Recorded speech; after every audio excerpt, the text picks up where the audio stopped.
Welcome back to our YouTube channel Horrify India, जहां पर मैं कृष्णा आपके लिए नई नई रियल पैरानॉर्मल एक्टिविटीज़ और इंसिडेंट्स के बारे में सुनाता हूं। यह हमारी बिहार का खूनी रेस्टोरेंट का पार्ट सेकंड है और आई होप आपने इस स्टोरी का पार्ट फर्स्ट देखा होगा।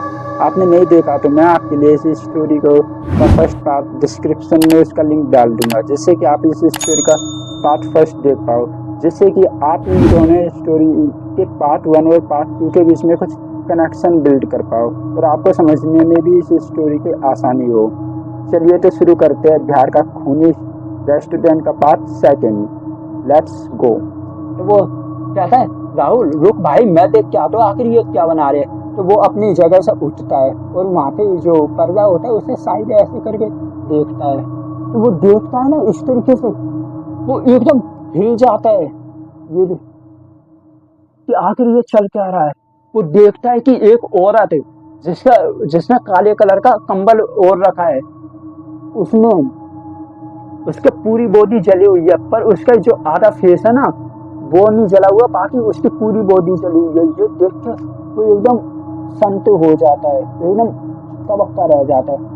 देखने लगता है कि आखिर ये कर क्या रही है। तो वो पता है क्या देखता है, जो उसने गैस के ऊपर जो खराई रखी हुई थी ना, उसके ऊपर अपनी उंगली को तोड़ के काट काट के जो खराई थी उसमें डाल रही थी और अपनी उंगली का जो भी मसाला था ना उसको उसमें डाल रही थी। ये सब देख के वो एकदम टेंस हो गया, एकदम सोचने लगा आखिर हम कहाँ किस मुसीबत में फंस गए।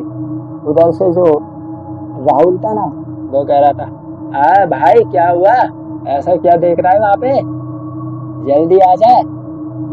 तो वो साइड गया, भाई रुक रुक रुक, अभी रुक जा, 1 मिनट रुक, अभी रुक, अभी कुछ बोल मत। वो ऐसे उसे पर्दे से उसे देखने लगा था कि आखिर क्या चल रहा है।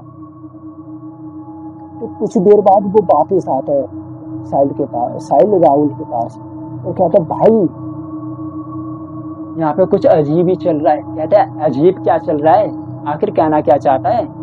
तो वो कहता है भाई मैंने यहाँ पे एक औरत को देखा जिसने काले कलर का कंबल ओढ़ रखा है और वो अपने जो उंगली है उसे काट के जो खराई थी ना उसमें डालने लगी थी, और जो अपनी उंगली का जो भी मसाला था वो भी उसमें डाल रही थी। वो कह रहा था भाई पागल हो गया है क्या, यहाँ पे जब हम लोग आए थे जब यहाँ पे कोई भी नहीं था, एक बुरा आदमी था, पर हमारे सामने भी एक ये बुरा आदमी गया और वहां से कोई ऐसे कैसे आ जाएगा, हमको तो अब तक कोई नहीं दिखाई दिया। तो ना जो वहां पे जब कोई जाएगा तो एक ही, मेरे को लग रहा है कि एक ही मेन गेट है जहाँ से कि वो घुस सकता है। कह रहा था तू पागल बना रहा है, तेरे दिमाग, तू सोया, रात हो गई है, तेरा दिमाग हो गया खराब। वो उससे ऐसे वो करने लगा। वो कह रहा था, जो साहिल कह रहा था, नहीं भाई मैं मजाक नहीं कर रहा भाई, सीरियस है ये, मेरी बात को सुन भाई। तो वो कह, रुक भाई, रुक रुक रुक, मेरे को नहीं लग रहा तेरे पे, मेरे को कुछ भी भरोसा नहीं लग रहा। अब कह रहा है वो राहुल कहता है भाई अब मैं जाके चेक करके आता हूँ आखिर क्या है वहाँ पे। तो वो उठता है, जो रसोई घर होता है वहाँ पे जाता है, जो पर्दा होता है उसे ऐसे साइड करता है, वो देखता है, पर वहाँ पे तो कोई भी नहीं था, ये एकदम खाली जगह है। तो वो बोलता है, अंकल जी कहाँ पे हो आप। और वो देखता है कि जो कढ़ाई रखी हुई है ना, उसको ऐसा लगता है कि उनका जो खाना बनने के लिए उन्होंने रखा हुआ है वो जल रहा है। तो वो एक और आवाज देता है, अंकल जी ये खाना जल रहा है, एक बार आके चेक करो। उसे लगता है कि अंकल जी कहीं चले गए हैं, तो कहीं ये कोई मतलब ये खाना ना जल जाए जिसकी वजह से हमने इतनी देर वेट करा, हमें और वेट करना पड़ जाए, जिसकी वजह से वो जाता है। और जैसे उसे बंद करने वाला होता है तो उसकी जो नजर होती है वो एकदम कढ़ाई के ऊपर जाती है। वो पता है क्या देखता है कि किसी इंसान की उंगली, मतलब किसी ने काट के उसके ऊपर डाल दिए बनने के लिए, तो वो सारी ऊपर टहलने लगी है, और किसी ने अपने जो उंगली है उसका खून भी डाल दिया है मसाला टाइप से। वो भी एकदम ये देख के वो भी एकदम डर जाता है। कहता है कि साहिल भाई सही कह रहा था भाई, साहिल जल्दी। वो वहां से निकलता है और वहां से रसोई से निकलता है, वो साहिल से कहता भाई उठ चलते जल्दी भाई, अब कुछ नहीं भी पता नहीं ऐसे ये क्या बना रहे, हम इंसान है, हम आदि मानव थोड़ी है जो किसी इंसान को खाएंगे। तो वो क्या ऐसे भागने के लिए जा रहा होता है, जो वो वहां पे मेन गेट पे पहुंचने वाला होता है, जो वहां से एंट्री गेट होता है, वहां पे पहुंचने जैसे वाला होता है, एकदम जो मेन गेट होता है वो बंद हो जाता है। और ऊपर से बिजली भी गरजने लगती है और बारिश भी होने लगती है और पीछे से उन्हें आवाज सुनाई देती है, बेटा, ओ बेटा, इधर जा रहे हो, अपना खाना नहीं खाओगे? ये देख के वो लोग तो काफी डर जाते हैं, पर वो उन अंकल से कुछ कह भी तो नहीं सकते कि हमने तुम्हारी असलियत देख ली, तुम क्या बना रही हो। वो अपने मन की पूरी शक्ति को इकट्ठा करके वहां पे जाते हैं। वो मन में सोचते, हमने अब तक नॉन वेज खाया पर किसी इंसान के मांस को कभी नहीं खाया, अब हम करें क्या। जो अंकल जी होते हैं वो कहते हैं, उनके सामने खाना रखते हैं और कहते हैं, बेटा खाओ, खाना खाओ। उनको पता नहीं क्या हो जाता है, वो खाने के लिए भी जाने लगते हैं, अपने चम्मच से लेते खाने के लिए जा रहे होते, अचानक से उनके दिमाग में आता है, हम ऐसा कुछ नहीं कर सकते भाई, हम इंसान है, हम आदि मानव नहीं है जो किसी इंसान को उंगलियों को खाएंगे। वो उठाते हैं उससे जो उन्होंने बनाया था उसे सीधे फेंक देते हैं। वो कहता है, हम नहीं खा रहे, हमने तुमने ये उंगली डाल रखी है इंसान की। तो वो लोग देखते हैं, वहां से एक जो रसोई घर है ना, वहां से एक औरत आ रही होती है, वही औरत जिसको साहिल ने देखा हुआ था कि अपनी उंगली डाल रही थी कढ़ाई में, वो आ रही होती है। उसने वही हुलिया होता है, कंबल ओढ़ रखा होता है, उसकी आधी बोटी जली होती है और डंडे के सहारे से लंगड़ाते हुए आ रही थी। उसने क्या करा, जो साहिल होता है ना, उसके सिर पे वो डंडा मार दिया, जिसकी वजह से जो साहिल है वो बेहोश हो जाता है।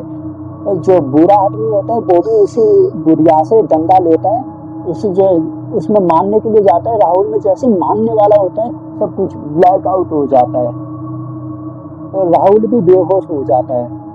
तो जब राहुल और साहिल जगते हैं बेहोश में, मतलब होश में आते हैं, तो उनके दिमाग से सारा सब कुछ ब्लैक आउट हो जाता है। वो और जब तक सुबह भी हो जाती है और वो देखते जहाँ पे उन्होंने देखा था कि यहाँ पे रसोई करता है, ये इतना अच्छा रेस्टोरेंट टाइप का था, वो कुछ भी नहीं है, एकदम खंडर टाइप का हो जाता है। वहाँ पे कुछ भी नहीं था, रसोई भी नहीं थी, कुछ भी नहीं था, सब कुछ खंडर हो गया था। तो वो जैसे ही अपनी होश में आके वो उसे घर से रेस्टोरेंट से निकल ही रहे होते हैं, तो वो क्या देखते हैं, वहां से एक आदमी आ रहा होता है। आदमी उन्हें देख के कहता है, कौन हो तुम, क्या कर रहे थे यहाँ पे, तुम्हारी हिम्मत कैसे हुई यहाँ पे आने की। उस आदमी को लगता है कि ये लोग कुछ बुरा काम कर रहे थे, क्योंकि ये बच्चे तो थे ही 11th क्लास के। उन्हें लगा कि ये कुछ मतलब ड्रिंक व्रिंक या कुछ गांजा वांजा फूक रहे थे, जिसकी वजह से उसको मतलब शक हुआ। तो जैसे वो आदमी और उनसे कुछ कहने वाला होता है, उससे पहले साहिल और राहुल कहते हैं, भाई अंकल जी रुको रुको रुको, अरे आप मेरी बात सुनो, मेरे को पुलिस वाले के पास ले चलो। आखिर ये मतलब रेस्टोरेंट, ये क्या रेस्टोरेंट है, रात को हम आए थे, इन्होंने पता नहीं हमको क्या इंसान की उंगलियां खिला रहे थे, हमने मना करा तो हमने डंडा मारा, हम इनकी पुलिस में कंप्लेंट करेंगे, आप हमको ले चलो। तो वो आदमी कहता है, ढाबा रेस्टोरेंट, यहाँ पे तो कोई रेस्टोरेंट नहीं है। वो कहता जो राहुल और साहिल कहते, आप अंकल जी क्या मजाक कर रहे हो, कल भी तो हमको ये यहाँ की एक बुढ़िया और बुड्ढे ने हमको कल खाना खिला रहे थे। तो जैसे ही वो ये सोचता है ना, बात सुनता है ना, तो वो कहने लगता है, हाँ मैं समझ गया तुम किसकी बात कर रहे हो। कहता है, ये आपका रेस्टोरेंट नहीं है, इस बात को लगभग 22 साल हो गई, ये 22 साल पुराना रेस्टोरेंट है और ये 22 साल से बंद है। तो वो कहता है, बंद है, तो हमने तो यहाँ पे कल एक बुड्ढा बुढ़िया को देखा। तो वो आदमी बताता है, ये बात लगभग 22 साल पुरानी है, जब यहाँ पे काफी आतंक था, गुंडागर्दी थी, काफी डाकू रहते थे, काफी लोगों के घर पे मतलब चोरी बोरी आम बात थी, और किसी का कत्ल हो जाना ये तो नॉर्मल बात थी, अक्सर होता रहता था। और ये वो बताता है कि इस ढाबे में एक बुड्ढा बुढ़िया रहते थे। तो एक दिन क्या हुआ, वहां से एक डाकू आया, डाकू ने खाना खाया, उन्हें नहीं पता था कि ये लोग डाकू हैं। बुड्ढा बुढ़िया को उन्होंने उससे रुपए मांगा ना, तो वो बहस करने लगा डाकू, और उन्होंने और कुछ बुड्ढा बुढ़िया ने कहा, तो उन लोगों ने अपने साथी से मिलकर उन दोनों को फिनिश कर दिया, और जो भी उनका जो रुपए थे कुछ भी था उसको लेके वो फरार हो गए। तो जब से ही काफी लोगों ने देखा कि ये बुड्ढा बुढ़िया अपने रेस्टोरेंट को चला रहे हैं, उनकी आत्मा, उनको अपने रेस्टोरेंट से प्यार है इसलिए। तो काफी लोगों ने उनकी जो जमीन है उसको हथियाना चाहा, किसी ने उसको इलीगली बेचना चाहा, या किसी ने कुछ भी इलीगल करने की कोशिश करी, या उस जमीन को किसी भी तरीके से अपने नाम पे करना चाहा, तो किसी ने कुछ भी नहीं कर पाया और उनके साथ बुरा ही होता रहा, जब तक कि उन्होंने इस केस को छोड़ नहीं दिया कि ये जमीन उनको चाहिए नहीं। तो वो कहता है जब से उन्होंने उस जमीन का जो भी मामला था उसे छोड़ा, जैसे उनके अच्छे दिन आने लगे, जिसकी वजह से जो भी ओनर या कोई भी आदमी उसे लेने की सोचता ना, तो वो सीधे मना कर देता, कह रहा था यहाँ पे तो बुढ़ा बुढ़िया की आत्मा रहती है जो अपना रेस्टोरेंट चला रही है, हमें नहीं इस मामले में करना। जिसकी वजह से वो अब तक ये जगह रेस्टोरेंट की वीरान है, यहाँ तक अब तक कोई भी नहीं आया। जिसकी जहाँ तक आपने उन्हीं दो बुढ़े बुढ़ियों को देखा होगा। ये बात सुन के वो लोग तो काफी डर गए, इतना डर गए कि उन्होंने राहुल और साहिल अपनी बाइक को उठाते हैं, वो फुल स्पीड में अपने घर पर पहुंचते हैं, पर उन्होंने किसी को बताया नहीं, क्योंकि उन्हें पता था कि हम किसी को बताएंगे ना तो वो हमारी बात का यकीन नहीं करेंगे और हमारी फैमिली मेंबर सबसे ज्यादा हमें डांटेंगे, क्योंकि हमने एक दूसरे के घर पे लड़ाई का बहाना बनाया था। और उन्होंने काफी वो जब से डर गए, और जब से उन्होंने डिसाइड कराया कि कुछ भी हो जाए रात को वो कभी भी कहीं नहीं जाएंगे। ये जो स्टोरी है ये काफी उनको मतलब उन्होंने काफी अपने जिगर से निकाल के बताई, क्योंकि उन्होंने पता है ना ये जो इंसिडेंस उनके साथ हुआ है ये एक रियल इंसिडेंस है, और कोई भी इंसान इस इंसिडेंस पे विश्वास नहीं करेगा, क्योंकि ये रियल इंसिडेंस है। कि लोग, मेरे को पता है जो मेरे घर वाले वो तो इसका विश्वास नहीं करेंगे, पर आप लोगों को जरूर बताओ कि रात को कभी भी ऐसे कहीं जाओ और उनके साथ ऐसा भी कुछ हो सकता है। तो यही थे आज की स्टोरी। आई होप आपको मेरी स्टोरी अच्छी लगी होगी, और आपको मेरी स्टोरी अच्छी लगी हो तो आप मेरी स्टोरी को लाइक, शेयर और कमेंट कर सकते हो, जिससे कि मेरे को एक अच्छा सा मोटिवेशन मिले और मैं आपके सामने और स्टोरी लाता रहूं। ओके, चलिए मिलते हैं एक नई स्टोरी में। Good bye.